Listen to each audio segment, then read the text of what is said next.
Hello everybody, I'm Oscar W. Fitchett. And I'm not Oscar W. Fitchett. And welcome to Heelcast episode 24. And now, as you can tell, we're bringing back something, but we're doing it with a bit more pizzazz, I guess. We're bringing back the video Heelcasts. Why? Because why the hell not? But while Sophie begins to eat her lunch, we are introducing something for this Heelcast as well as video Heelcast. We've got the Gary cam. We've got the Gary cam right there. That's Gary. Yeah. It's Gary sitting at the Gary cam. And what the purpose of the Gary cam for the Heelcast is, basically, he's going to be our fact checker if we need any facts checking. Is it our fact checker? Fact checker. If we need any facts checking.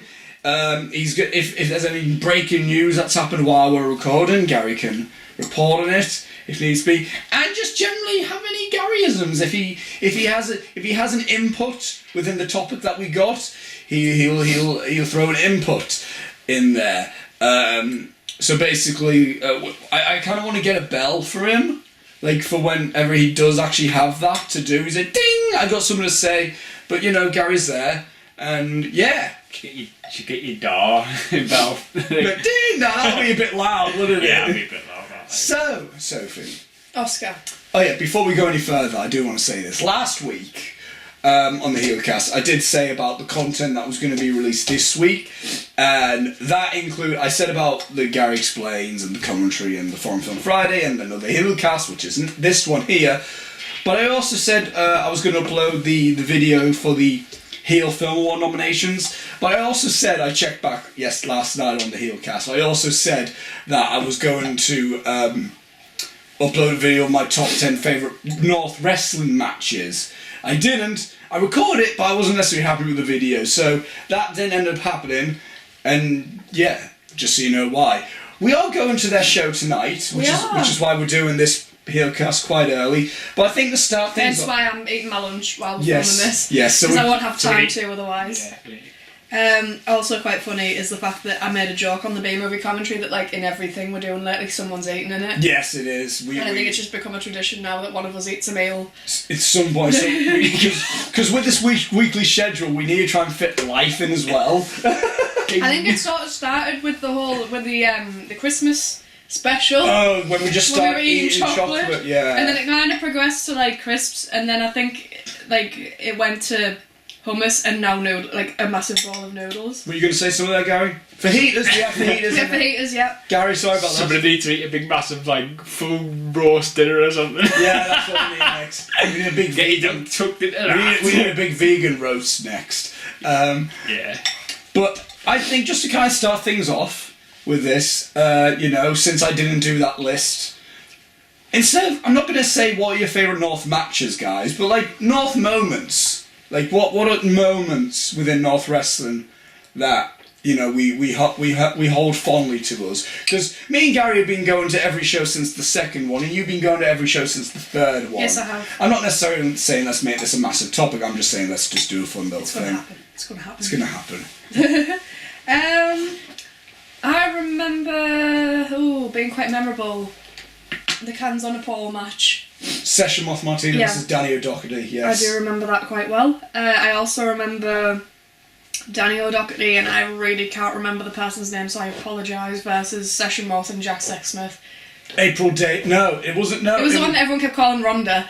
Yeah, no, it wasn't Danny O'Doherty. It was Roy Johnson and April Davids versus Session Moth and Jack Sexsmith. But he was Danny O'Doherty was doing doing Danny O'Doherty things. What about you, Gary?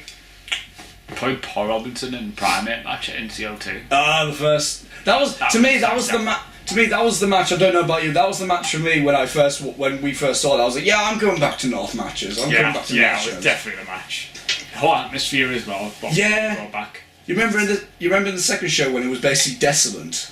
What? When the Riverside was basically empty. No one there. Well, it was Bonfire Night as well, so. It was also their second show. One of the ones we went to was Bonfire Night, though, Gary. It wasn't Bonfire Night, it was the day before. Oh, was it the day before? It was the fourth, but either way, still. Before we go any further, will you toss me that box of tissues, please, Gary? Just throw them at me. Oh god, this is dangerous. I don't fancy throwing them. Okay. You left the Gary cam, how come? Gary, no! Gary I should Stern. have that camera. Not quite, you didn't really. There's noodle splashage. But a favourite match of mine, my favourite match from North, which also links to the moment, is Mark Haskins versus Travis Banks. That was a really good one in terms of technicality, I think. Yeah, and it's the only time they've ever been to a North show. Bring them back. Can we have Jimmy Havoc and Mark Haskins versus the Sons of Ulade? That would be interesting. With Vicky Haskins by their side. That would be cool. Jimmy Alec and Drake, that was a good match. Oh yeah, that was a fun one. I enjoyed that one. One of my favourite moments in North Wrestling though is the ending of London Riots versus New Nation. That was amazing. Where Alexander Henry jumped from the balcony, and we haven't seen him since. Alexander, where are you? Shame, really. Is he still alive? He was last I heard he was injured. That's why he couldn't come to the next show. But nothing else has been said really. But I just remember like seeing stuff happen, and then both of the London Riots look above us, and then I looked up just to see Alexander Henry flying from the sky. People literally underneath the balcony. Yeah, that was something else, wasn't it? That's my favourite show personally. That's my favourite overall show. NCL2. The last one, NCL7, was good though as well. I really did enjoy NCL7. I enjoyed NCL7 too. And hopefully NCL8's good. By the time this is uploaded, we would have seen NCL8. Yeah. But yeah. And hopefully this really irritating piece of hair right here will have also sorted itself out.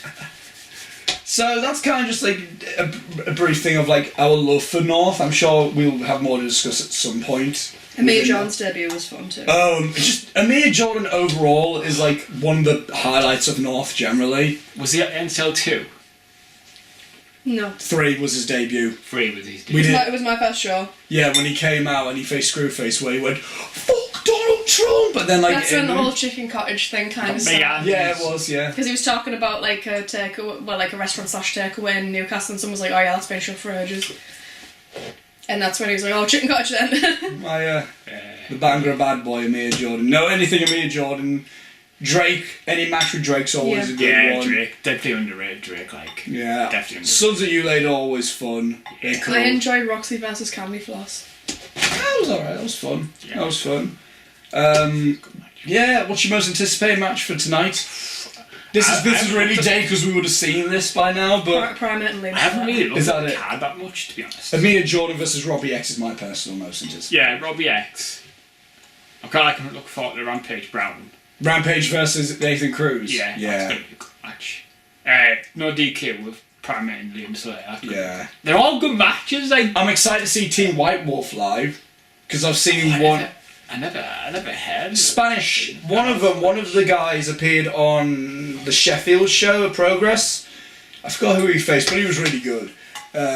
So I'm excited to see like that team because they look like they could be exciting and cool and everything. So yeah. Anyway, that was our little North discussion. Sophie, last week we said we were going to have a bit of a film binge at the cinema. We did. And we did it. We did have a film binge at the cinema. In one day we saw Coco and All the Money in the World. The next day we saw The Great Showman. And we took 2 days off because then we went to see 3 Billboards outside Ebbing, Missouri. We did Missouri. Missouri. Yeah. So the first film we saw was Coco within that Yes, it was. within that spree. One thing I'm going to say, Gary, I'm not going to, no spoilers because I Gary haven't seen any of these. Gary hasn't seen any of these films and I think he might like Coco. Do you think Gary would like Coco? Can't see why not. You would like Coco, I think. I can't really understand why there'd be like lots of people who wouldn't at least like find it acceptable. And I think Gary would like All the Money in the World. We can spoil Great Showman, I think, because Gary's not fussed on Great Showman. I might listen to the soundtrack before the film, so. Well, I'll listen to it later. Okay. And I'm not going to spoil 3 Billboards at all, because I think anyone out there needs to see it, and Gary especially as well. Yeah. So, Coco, I'm going to say a few things. Okay. Rain Man, 50-50, Coco. Now, what do all those have in common, Sophie? You cry like a baby. Those were the only 3 films I've ever cried at. Yes, I've gone emotional with films. I've gone teary-eyed with films. There's only been 3 films that actually have made tears fall from my eyes down my cheeks. I think it's the first time we've watched a film and you've cried more than me. I know. You're usually the little bitch out of the 2 of I normally us. cry at films. Yes, Coco's the newest Pixar film. Within this weekend, it's now getting a wide release in the UK. It got a We preview sorted screening. a advanced screening, didn't An we? advanced screening. last weekend, and it's the new Pixar film. Within this decade, they seem to be hit or miss. When I say miss, I don't necessarily mean bad films. I just mean like They're okay. they're okay. But they for They're every acceptable. for every Toy Story 3, there's a Monsters University. For every good dinosaur, there's an Inside. For every Inside Out, there's a good dinosaur. And for every Finding Dory in Cars 3, there's a Coco, Yeah. I think. And, no, the funny thing with Coco was, I'm going to say this now, when I started watching it, I was okay with it. It was fine. I think you're going to say the same thing as me, yeah. I was enjoying it, but there was anything massively grabbing me. It's the scene for me that grabbed me is when the Hector played a song for someone and he raised the glass to him. That was the moment where, like, from then on, that's when just the emotions started welling for me. For like, it was like just like an hour-long emotion from then on. Yeah. I think for the most part, and yeah. I can agree. I think it didn't really necessarily grab me immediately. No. It was more so as it went on. I did cry. I didn't cry at the same things that you did necessarily. I did cry at one scene that you cried at, and that was towards the end. That was like the end. The end scene that everyone's going to be crying at. So everyone's going to be like, "Oh, that hit me in the feels."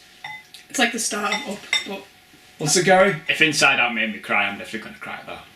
It's weird because Inside Out, I cried Inside Out like. Yeah, Inside Out was quite emotional, but I don't know. It's weird because I can't say why I even cried at Coco. I can't really, like. There's it's an emotional. There's emotional moments, but I don't know why I got so like into it. If I you know think it's what I like mean. anything to do with family. Really, is like. It's a very family heavy film, really. So that's Right. really like that's like. I Like guess all of his plots, like the plot is in regards to family. the whole film's basically about family. La Familia. You I want? don't even know what it's about. I don't even know what the characters are. What Yeah, don't worry about it, Gary. It's Just watch it. just doesn't matter. watch it. I didn't know Pretty really enjoyable. anything about I it. knew bits and pieces. Yeah. Not a lot. No, there's that moment which I was on about there. The moment that really started making me go, is a flashback. Yeah. And the song Remember Me, I'm telling you now, you're going to listen to the song Remember Me first thing within the film and you're going to be like, what's so bad? Like, this is a fun song. It just starts toying with your emotions so much more. As the film goes on and you find out like what the song's actually about. Yeah, like what it means and everything. And then... Keep doing that. Alright, you finished then? Stop it. I am finished. Stop. No, but it's like one of these things, like we had the soundtrack on and like as soon as like it got to Remember Me, I You're had like, to no, skip turn it. it off, turn it off. I'm gonna be an emotional wreck. Like that bit, like it really was like, and then like again, it got to the end, and then like I could see you going, and then wiping your eyes, and I'm like, I can't cry because I'm sat next to a child, and I don't want the child to be like, Mummy, why is that man crying? There's a man who just is bawling, like blubbering. Surprised she wasn't crying, to be honest. Oh, children have emotions like that. I thought you said children are emotionless. I was like, No, wow. children don't have like the same like mindset about the family, like because it's like one of these things where it's like, I'm not saying they don't get family. I'm just saying like they like Family. They They- wouldn't understand it yet, will they don't quite get the importance of the Wait, let's message. see Fast and Furious. It's all about family. If you want to get a grasp on family, it's the Fast and Furious franchise. What's your opinions on that, Gary? Shade. You said family shite. Oh, I like all this the family aspects of it. I just don't think Fast and Furious is a thing. You're a muppet. And I am. I'm sorry. But I don't actually hate the films. They're alright. Is that why you gave Fate of the Furious half a star on Letterboxd? Yeah. What's your reason for that, Gary? I don't know, it's just fucking shite. I don't hate them. Pardon my French. There's going to be a lot more said when we're talking about Three Billboards, especially, Gary, in terms of language. But I don't know about you. Coco was definitely like an early Film of the Year contender until another film later that we're going to talk about. But what about All the Money in the World, which is the film that we saw literally after Coco? Not right after Coco. Well, that was quite a contrast, wasn't it, really? Yes. All the Money in the World, which was in the news after Kevin Spacey turned out to be a kiddly diddler, and kiddly diddler. And got cut out, and they actually put an old man to play an old man. Wow. What a concept! And it turned out better. Now, if they could just stretch that to like other roles more often. What, get like a black person play a black person, or an Asian person play an Asian person. Yeah. That would... Kevin Spacey. Old enough to know better, Gary. No, he's old enough to know better. He's like late 50s, but Christopher Plummer's like in his like 70s or 80s, so it's like. Which makes it like more believable. The fact, because if you've seen screenshots of Kevin Spacey playing as J. Paul Getty, it's just he's just heavily make-upped. 58. He's 58. 1959. There we go. This is why we need the Gary Cammy fact check stuff like this. Fact checks. But Fact checks. But All the Money in the World is without doubt my favourite Ridley Scott film. It's easy. Oh yeah, I would be inclined to agree. I mean, you haven't seen Gladiator. Gladiator. I've not seen Gladiator. But I still think this is better than Gladiator. Or Black Hawk Down yet, but I don't think really. I really enjoyed this film. I feel like it was on for ages, but not in a bad way. No. You said this long, but yeah, you said I was interested. I wasn't bored. You said this when you walked out. You're like, that's like my silence for this year. Yeah, like it's long, but it's still interesting and it's not boring. It's tense. I think some people might find it boring. The fact that I can walk out of a Ridley Scott film and say it wasn't boring, that's a feat. That's an accomplishment right there. I did that with Covenant as well. I was like, that was not a boring film. Did he do Covenant? Yeah. The only difference is Covenant was more of a fun film where All the Money in the World is serious. The reason why I wasn't bored with Alien Covenant because there was all fun things in it. The reason why I wasn't bored with All the Money in the World because it was interesting and intense. So like, which is a completely different thing. Which is none of the emotions I can say about Alien. I think everyone was like really good in it as well though. Like there wasn't like a bad actor. Like even I was quite. Not that I think Mark Wahlberg's a bad actor. He's not a bad actor, no. But like, I knew Michelle Williams was going to be good because she always is, and I knew Christopher Plummer was going to be good. Can we just talk about how good he is in this film, considering he got recast and then he shot it in 2 weeks? Yeah. Like mental. And he's getting like supporting actor nominations and stuff like that, which is really funny when you think a year ago Kevin Spacey was in that role. Yeah. Yeah, that is quite crazy. That's really funny. So, I think 2 weeks to film it. Yeah, how many bits do you have in the film? Quite a lot. Yeah, Loads. Yeah, I thought he was only going to be in a little, but he's quite a prominent like character in the film. Yeah, there's like it sort of flip flops between three people, so he takes pretty much a third of the film. Yeah. Pretty quick, like 2 weeks. Yeah. But I was quite impressed. I loved the end shot. That really amused me for some reason. I think I know what you mean. Statues. Yeah, that was pretty cool. Well, I can't say it, Gary, or I'll spoil it for you. You just go, I don't know. I'll probably watch it eventually because I like Ridley Scott. It's a film that I think you might be interested in. It's really well shot. What about Tony Scott, Gary? Tony Scott's dead. Well, rest in peace. That's my opinion on him. And Kevin Spacey's career is dead. I'm just throwing shade at Kevin. No, but I think Michelle Williams does give a really good performance. And it was really kind of a shock because I saw this film, then we saw Grey Showman, and I didn't know Michelle Williams was in Grey Showman. I was like, that's just 2 different films I've seen her in within like the span of 2 days. No, she's really good. I don't think she's going to win the Best Lead Actress, though. She's going to get nominated, but I think she... It wouldn't surprise me if she did, but... I think we all know who needs that. I think we know who deserves it. Like, I'm not saying she doesn't deserve it. Obviously, she worked hard, and it was really good of her to come back and do, like, the reshoots for, like... Well, she said she would do them for free. I know she got paid. She got paid a little bit, but that wasn't by her choice. She didn't ask for it. No. So the fact that she did that is pretty cool. Mark Wahlberg. But, it wouldn't surprise me if she does possibly win it, even though I have a favourite to win. I think everyone has this specific favourite, and we will get to that. I think everyone knows it by now. Yeah. I think all the acting in All the Money in the World was good. Like the guy who played Paul Getty Jr. Was he been in anything else? Not that I'm aware of. It's like a first role. Well, first big role. Maybe he's definitely been in. Maybe one of these people who's in like. Obviously Americans, so probably not, but you know, like in the UK there's always like some actor who makes it big, but they've been in like Casualty or Hollyoaks or... So Daisy Ridley then. I've been in Casualty, Holby City, Hollyoaks, Emmerdale... EastEnders... Yeah, or The Bill, yeah. It's not so much like the main 3 soaps, because in the UK, if you're watching from another country, we have like 3 big like soap operas. Coronation Street, EastEnders and Emmerdale. And they're all like in 3 corners of the country, aren't they? There's other like little ones that aren't quite as big as those, but... Heartbeat. Yeah. Oh, Heartbeat's good. Heartbeat. Yorkshire. Yorkshire. Yorkshire. But yeah, so it's like they're always from Holby City or Casualty or The Bill. It's always those three. Yeah. And then now and again, someone from Hollyoaks will crop up. Yeah, Skins. There's not so, but like you're getting all the Skins actors now breaking out. Yeah. Well, not all of them, but a good Most percentage. of them. It's like Jack O'Connell, Kate Scodelario, Nick Holt. And other people I Dev don't know. Patel. He was in Skins, was he? Was in first 2 seasons of Skins. Did not know that. Wow. I forget he's British.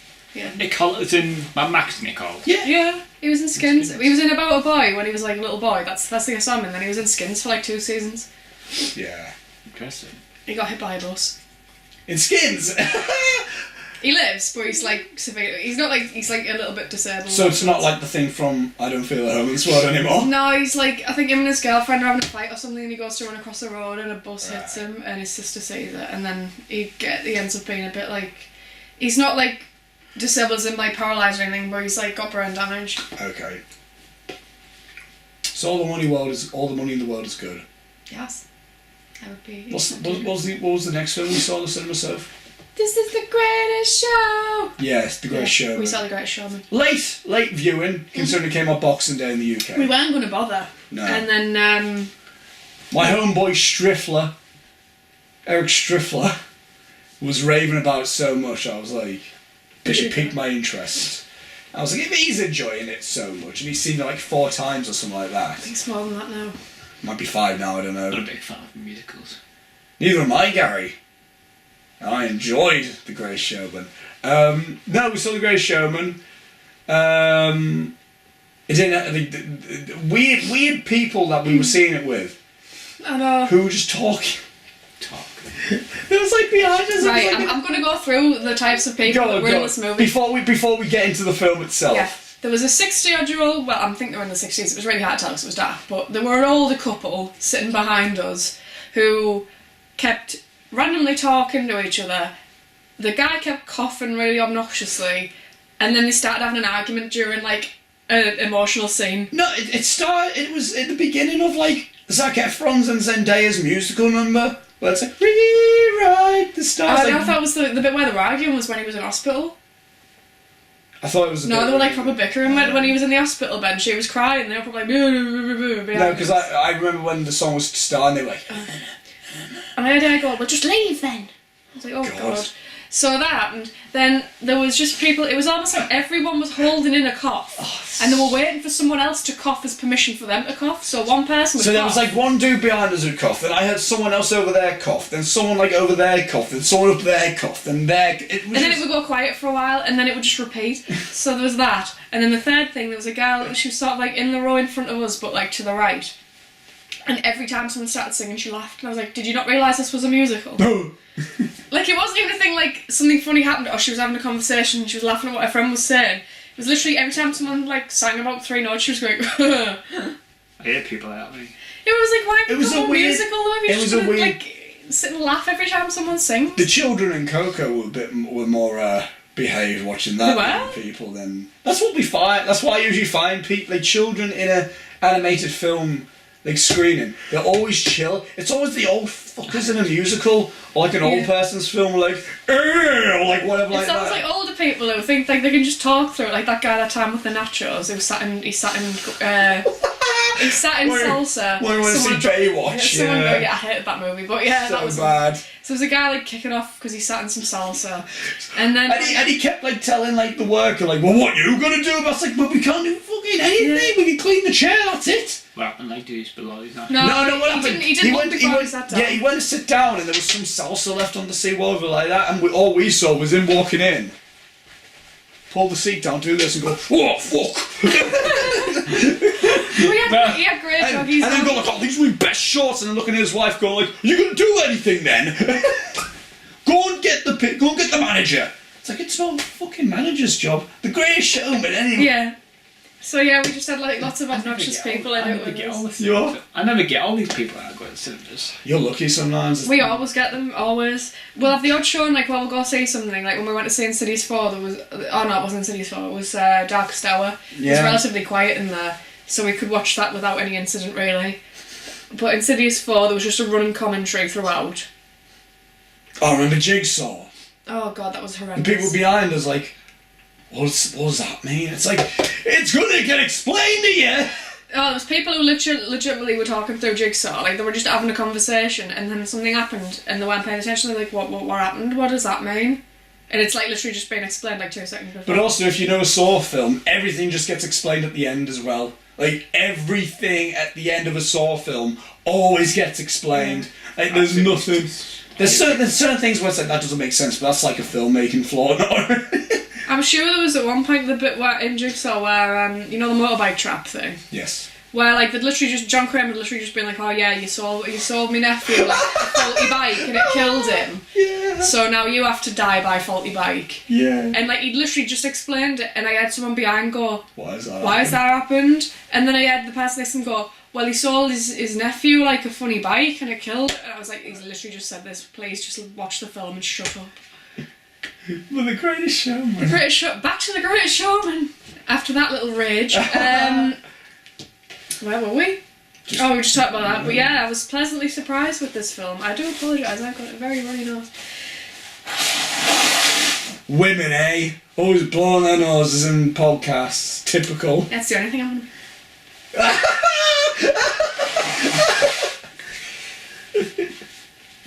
Right. Anyway.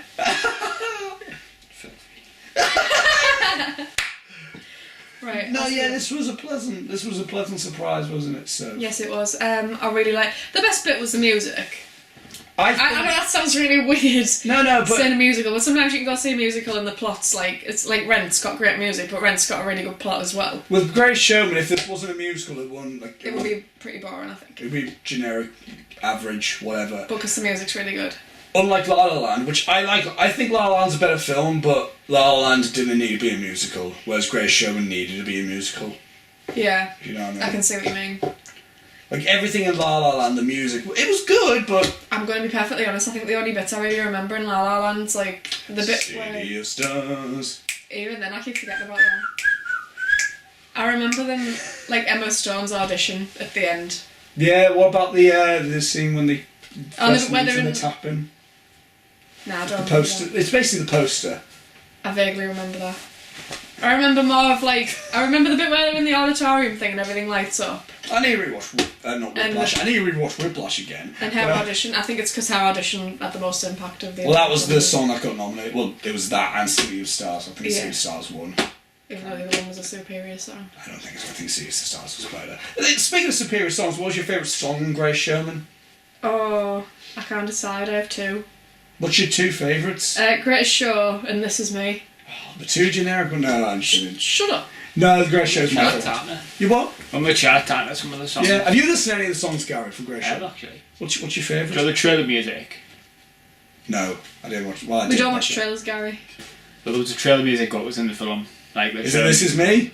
I think it might have been. Or was it This Is the Great? Well, it's called The Greatest Show, but like. This Is Me, it might have been. This Is Me, because it's like. I don't know. This is me. I can't think of the rest. I don't know. When the shots wanna cut down. I think it was. I think that was in the trailer. The both were. I think. Yeah, that one. That one. This Is Me. Yeah. The one that's going to probably win the Oscar for Best Original Song. I really like it, so. The Greatest Show. To win. The Greatest Show's a good one. Greatest Show's my favourite. The scene's really good at the opening scene's fantastic. This is the moment, you know. Ladies and gents, this is the moment you've been waiting for. Oh, whoa, whoa. I need to learn the words because all I'm doing is like. I love the way like. Don't fight it. I love the way John sings. He kind of like. Great. He kind of. A lot, but it really like amuses me. Oscar sings Lady German. New one then, Should we bring Gary Sings back? Liz Gentleman. I was get copyright. Wait. You what, I Gary? was get copyright the crap out of that. For Gary Sings? Yeah. Do you miss it? No. You got views for days for that? No, I didn't, 'cause I used to Views for fucking days. publish it all the time. You what? I used to publish it all the time with my friends. Oh, go have a look at this. Wasn't this like around the time though when there was all the really bad cover songs? You know, there was that one where she was like singing Rihanna, and then there was that weird kid who also sang Rihanna. Who was about like 9, and he was like gyrating on a chair, and it was really uncomfortable. Yeah. Yeah. Rewrite the Stars was another good song. Yeah, that's a good one. Rewrite the Stars. Yeah, we're gonna be in a musical one day, Oscar. I am. No, with The Greatest Shot, I've been saying this to you, I just find it really amusing, you get this grand, Hugh Jackman, really grand, this grand voice, and then, the voice of, the bearded lady, the actress played the bearded lady, who's, this really, big, grand, Broadway singer. Belts it out. And then there's, this little pause, and you just get Zac Efron knees sliding in going, "This is the greatest show!" Yeah, right, Zach. He's good. Oh, he's good. It's just a bit in comparison. But it on the head. It goes from Broadway, then it ends with Disney Channel. Yeah. Good Disney Channel. Oh yeah. But still Disney Channel. I think it helped that we watched High School Musical a few days before we went to see. Unintentionally as well. Unintentional. The evolution of Zac Efron's voice. Smash or pass Hugh Jackman. In this. Yeah. Not P.T. Barnum. I was going to say I would not smash P.T. Barnum. I don't know. Gary, smash or pass Hugh Jackman? I don't know either, to be honest. Not in this film, I'm not big. I don't know. Would you smash Hugh Jackman in any film? Probably. Which film? Prisoners. What's your most smashable Hugh Jackman? Same as Gary. Yeah, Prisoners. Not Logan. No. Great. The Grey looks good, but he still looks better in Prisoners, I think. He's the cool dad. Yeah, it's like the cool dad. No, great show. He's like Joel from The Last of Us, I think. I always say that. I always end up saying he's in Prisoners. He's like Joel in Ethan Mars's position. Yeah, that's exactly what Prisoners is. If you haven't seen Prisoners, which how dare you? 2014. But admit 13. 30. Ha ha! You haven't to be the fact checker. You just fucked up. Why? Way. Go and cry. Go cry. You little bitch. You little fucker. Look at you. That's getting a bit harsh. Look at your pussy. Stop it. Unless you want noodle water on your lap. Noodle water. I was gonna try and transition. Noodle water. I was gonna try and transition and say the other word to link to the other film, but that would be a bit too hard. But I won't. 3 billboards outside Ebbing, Missouri. Yes. There's 3 of them. They're billboards, and they're outside. Is that Ebbing, Missouri? Written directed by Mark McDonough, who I'm a big fan of. Big In Bruges fan. And I'm also a big Seven Psychopaths fan. And we watched both of those when we got back from seeing 3 billboards. Because I had seen In Bruges before. Do you want to? Should we just talk a little bit about his previous films before? Yeah, that might be an idea. Before, so what did you think of him? We'll just go off In Bruges. I prefer In Bruges of the 2. I've seen it before. I hadn't seen it for a while, so it was fun to rewatch it. I think I understood it better now because the first time I watched it, I think I was about 15. So quite a while ago. 7 years ago. Yeah. 8 now. Oh yeah, 8 now. To be fair, it might have been a different time. I'm just going for 15 because it just seems about right, I think, for when I would have watched it. In Bruges. I really liked everyone in this, actually. In Bruges? Yeah. Yeah, in It's Bruges. a really mean-spirited film. There's no happy... It's not a happy film, but it's so funny. And it's really offensive, but it's so still really offensive. funny. It's so bad in terms of how like there's a moment in not necessarily spoiling it, but when we walked out 3 billboards, there was a guy who came out of our cinema because you didn't hear it because you were I was in the toilet. You were in the loo, and I was just waiting for you, and then someone walked by, and I just said he must have been about late 40s ish, and he went I didn't hear the beginning of the conversation, but he went very unnecessary. I'm like, oh, you've not seen a Martin McDonough film. If you think 3 billboards was unnecessary. I'm assuming he was talking either about language or violence, themes. Yeah. Yeah. Whereas In Bruges, if you're looking at it in terms of a sensible route, there's no reason for it to be that offensive. It just is. It just is, but it works with it, which is why it's so good. Yeah. And I think it's because the characters aren't necessarily meant to be nice people or not at all. Brendan Gleeson's meant to be the most likeable one out of the 3 of them, but even then he's a bit he's a hitman. Yeah, exactly. Then you got the dwarf who's a coke addict. Yeah. The film of midgets. That bit is the bit I always remember. The film of midgets. He just runs. There's always someone in your friendship group who does that though, if something a bit shady's going on, they're always oh wait, let's have a look. And then right, come on, fuck off, the film midgets. It's so good. It's so funny. And you've got Ray Fiennes. Ray Fiennes. My kids! My fucking kids. I love it. Take that back, my fucking kids! Inanimate fucking object. He's so funny. It's an inanimate fucking object. You're an inanimate fucking And then a bit later on, I'm sorry for calling you inanimate fucking object. It's so good. It's one of the funniest films, but it's really not meant to be in the sense. I always think like that the films, like I would say Three Billboards is the most realistic out of the three, but they're always a little bit like out there without being like abstract, if that makes sense. Oh, I love how like unpredictable all of his films are. Yeah. You can't tell where the hell the film's going to end up. Sometimes you can't even really tell what's happening as such until it gets like to the halfway point, and you're like, oh, okay. In Bruges is like the most abstract of his films, I think. Oh, would you say so? I would say Seven Psychopaths is. How so? Because it's like, since earlier, it's like, it's almost a Tarantino film in a way. And it kind of like, it's the way it jumps about, and there's like, it's got like this really like movie aspect, if that makes sense, like a movie within a movie, and yeah, I get. And you really gradually realise that the people in the screenplay are real people. Yeah, it's very meta. Yeah, that's what I mean. Like that's what I'd say. Because in Bruges, it's like probably more of the three films. I would say Three Billboards is the most likely thing to happen in life, and Seven Psychopaths is the most unlikely thing to happen in life. Okay, no, yeah, I get that. Seven Psychopaths came out when I was 17, and at the time, I remember thinking... 17 Psychopaths. And at the time, I remember thinking it was like the funniest film I'd seen at that point. Have you seen in Bruges at this point? Yeah. I'd seen it. I think Seven Psychopaths is more of a comedy than In Bruges, so that's why I can't... Like, when I first watched In Bruges, I kind of wanted a dark comedy. What it is, it's kind of like a very... It's a comedic-ish noir... Slash drama. It's not meant to be a dark comedy, whereas Seven Psychopaths is full-on dark comedy. Yeah. So, I think Seven Psychopaths... At the time... I think within Bruges, I was into it immediately. With Seven Psychopaths, it took me a little bit to go into the plot. Yeah. At the time... When I first watched it, Seven Psychopaths is the film that I wanted from In Bruges. Yeah. But now knowing what they are, I respect them for each individually. But Three Billboards Outside Ebbing, Missouri. You know how in Coco I said Coco would have been an early contender for Film of the Year? I think Three Billboards is that early contender for Film of the Year. I would be inclined to agree with that. There's few films that I have seen where I've been like, that's like going to be like a classic. Like going to be in the ethos of like... cinema in terms like that's a must watch for film.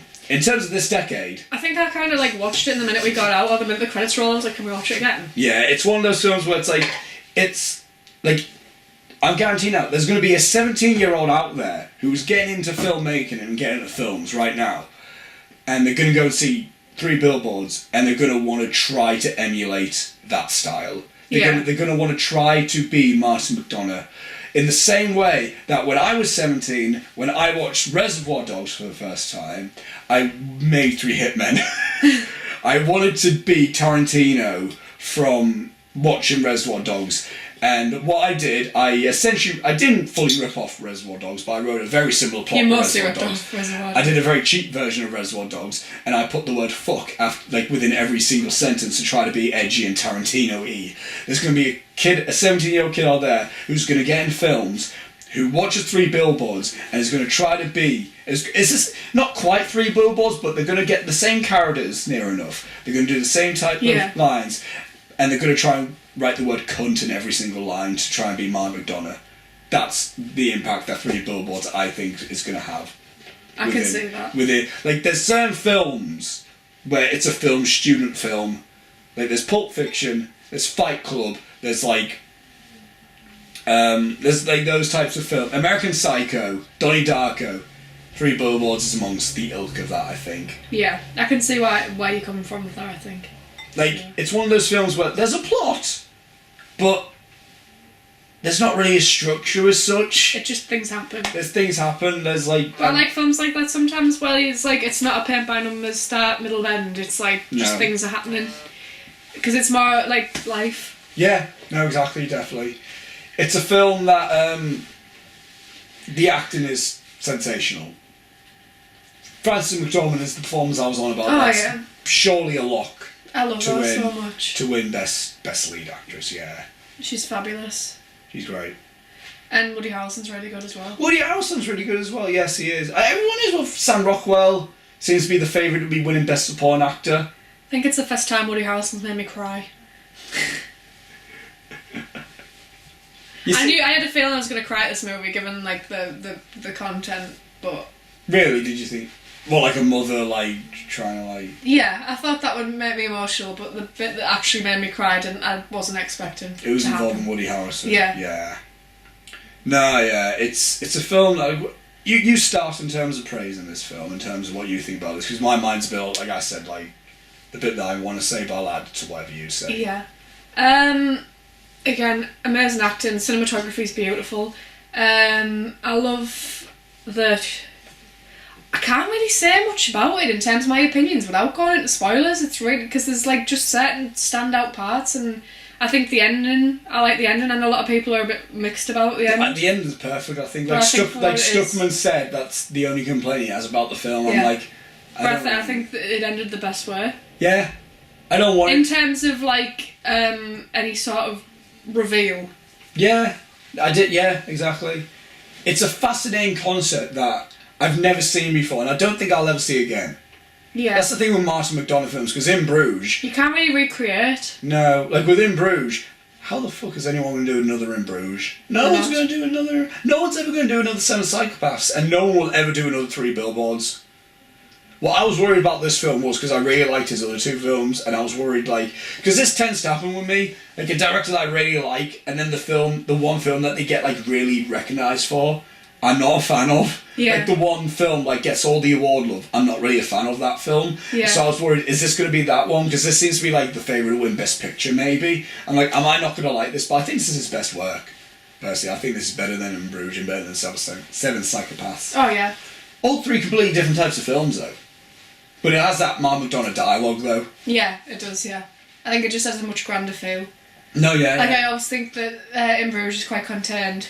Yes. I mean, it is only in Bruges, but, like... This was only in Ebbing, Missouri. I know it is, but in the same token, it just... It's the way it's shot. Everything's shot a bit more, like, wide. Like, I think it's a bit more, like, wide-angled. Yeah. And everything. I think because there's so much going on with so many different people. Yeah. There's a lot of characters to... And, like... But it's not confusing. No, absolutely not. But you've got, like... I can't even count. There's just... Everyone's got a story in a way. Even Peter Dinklage. Yeah, even Peter Dinklage. I didn't know he was in this. He's class in this. He's really good. Peter Dinklage. Of course, the main three, Frances McDormand, Woody Harrelson, Sam Rockwell. Yeah. But, like, even... I can't... Caleb... I forgot his surname. He was in X-Men. Caleb, someone, another, yeah, him. Abby Cornish, who plays Woody Harrelson's wife. Yeah. John Hawkes, who plays Frances McDormand's ex. The kid who... Lucas so-and-so, who plays her son, who was also really good in Manchester by the Sea. He plays... I knew was fit. I know I haven't seen it, but I did see the trailer for Manchester by the Sea. He plays Casey Affleck's nephew. I know, I recognise him from the trailer, but I couldn't think where I'd seen his face before. Yeah, no, he's really good. Like, everyone's really good in this. What's your favourite joke? What's your favourite funny moment? I can't say. Really. Is it a spoiler? Or is it the language in it? They're both. Just which scene? The,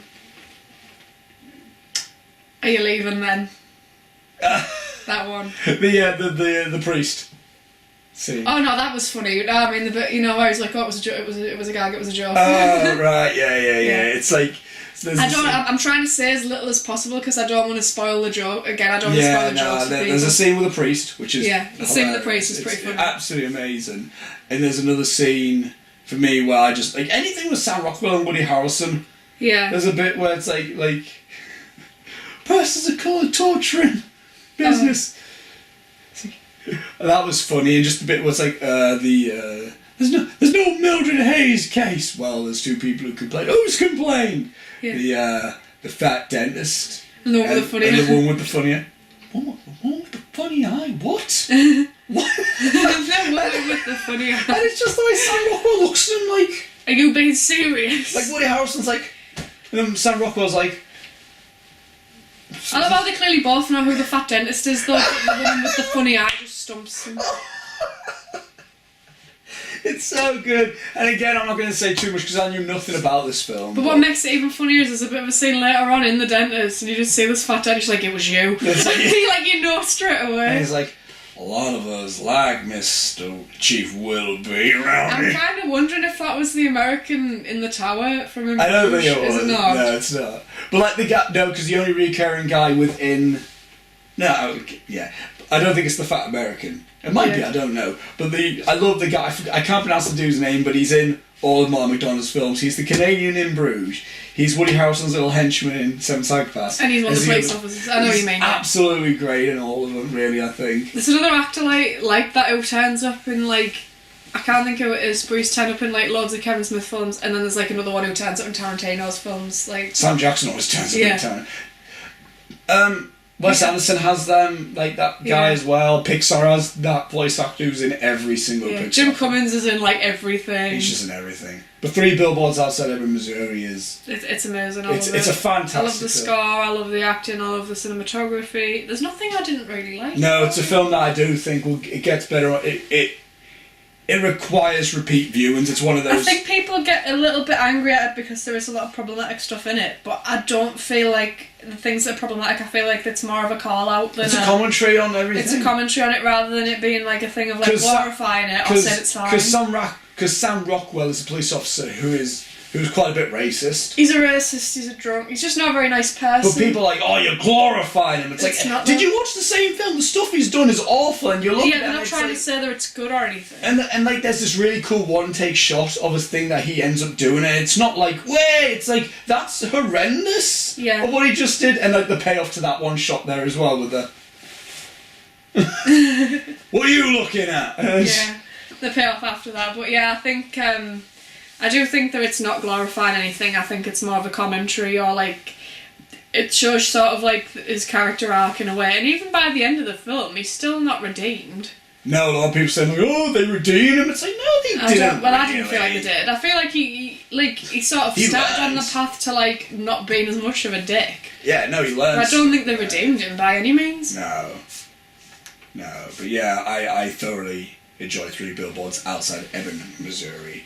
And it's definitely a film. I think if you do like Tarantino or Fight Club or American Psycho or Coen Brothers or films in general, if you like films with strong female leads, that's another one. That's the first for Mark McDonagh, and even Mark McDonagh admits, I was like, yeah, all my females haven't really been the best in my films, so I thought that kind of like... a badass. She just doesn't really take good. Shit from anyone. It's like, it's fabulous. That moment, it's shown in the trailer, so I'm gonna, like, but I do have to mention the bit where, like, someone lobs, like, a can at her car, and she just gets out. I was like, do you see you through a can? She just kicks the kid in the balls, and she looks at the girl, did you see you through the can? She goes, and then she just kicks her in the vagina. And they all just crumple. It's like, oh! It's like, well, you don't see that often, do you? Like, and there's no repercussion. No. That's the beauty of it. She just does it, and that's it. And no one dares do anything else. Everyone just like, well, even the teacher. I think it's like another parent who just kind of looks as like. Yeah, like, I'm not getting into this. And like and her son's like. Cheers. Thanks for that. No, it's great. There's a lot of really good moments. It's dramatic when it needs to be dramatic. It's not really a comedy or a drama. It's a Mark McDonagh. Yeah, it's a film. It's what I'm excited about with it, because he doesn't really have a next film announced, but he says he wants to get Brendan Gleeson and Colin Farrell back in a film. Oh yeah. But he doesn't know what. Yeah, but he says like that's what he wants to do. That. I hope he does. I'm like, I need those two in another. I want Colin. I kind of miss Colin Farrell in this film, but like, what role could he have had? Well, he couldn't really have done anything, I don't think, and he was doing... I'm not sure how the filming worked out, but obviously he's just been in The Beguiled as well. I think he's with the guy... I think he was in Killing of a Sacred Deer. Right, I want to say that, so... Directed by the same guy who did The Lobster, so I think he's associating with him a bit more as well. I like Colin Farrell when he's doing these little arty films, as opposed to... I don't think I've really seen him in anything... The only thing I can really recall... The only thing I can really recall seeing him other than that, because like that I really can't remember too well. I watched that when it came out. Bullseye. I think the only thing I really recall seeing him in that's like being like, I'm saying mainstream, you know what I mean, was Fantastic Beasts.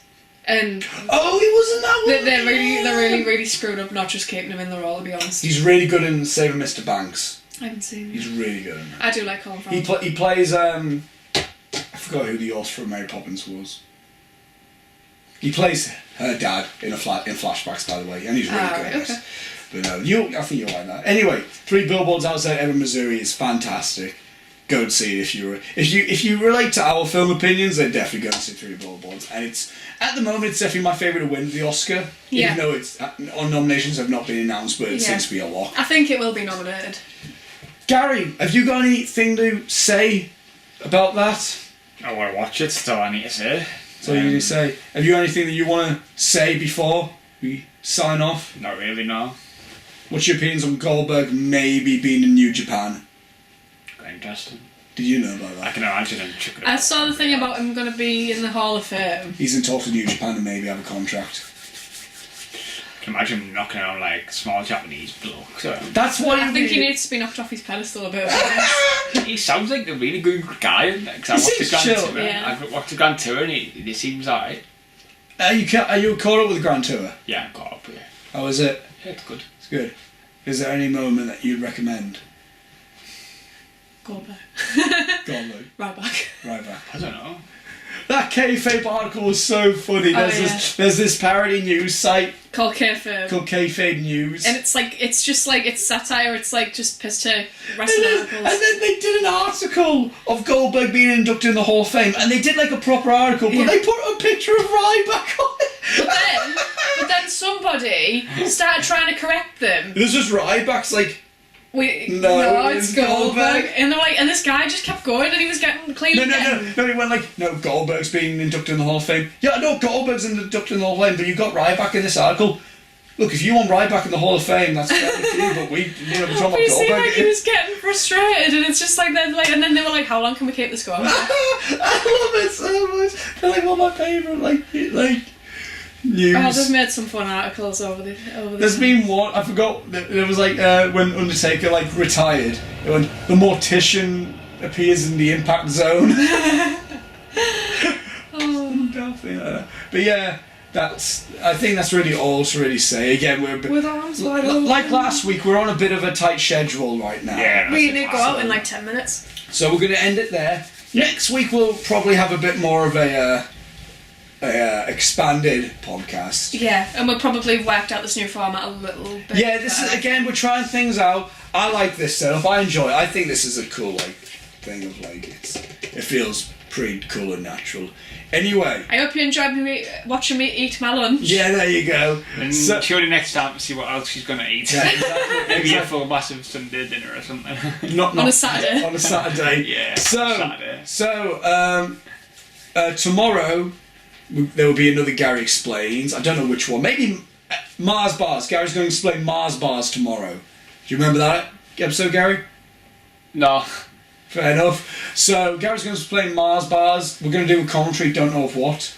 Maybe the Tuxedo. Who knows? Jesus. Maybe Tank Girl. Maybe Tank Girl. I loved the Tuxedo. They're my go-to films as a child. Yeah, same. That's why. Oh, Gary, they're remaking a film with you in it. They're making like an animated version of The Little Vampire. Are they? Interesting. It still looks like you. I've never seen The Little Vampire. It's got the kid from Stuart Little. Oh yeah. Gary was a child star in all decades. He was in A Christmas Story. Yeah. He was in Stuart Little. He was in The Little Vampire. The Little Vampire. Yeah, Home Alone. Home Alone. And I'm going to do a Fun Film Friday. I don't know which of. I'm not going to say a film because I might be like, no, I'm not going to talk about that. Yeah, you might change your mind. And just next week we're going to be talking about stuff. Stuff and things. Probably the North Show, maybe. Yeah. I don't know. That might be fun. Do you want to come back next week, Gary, to be on the Heelcast again and be on Gary Cam?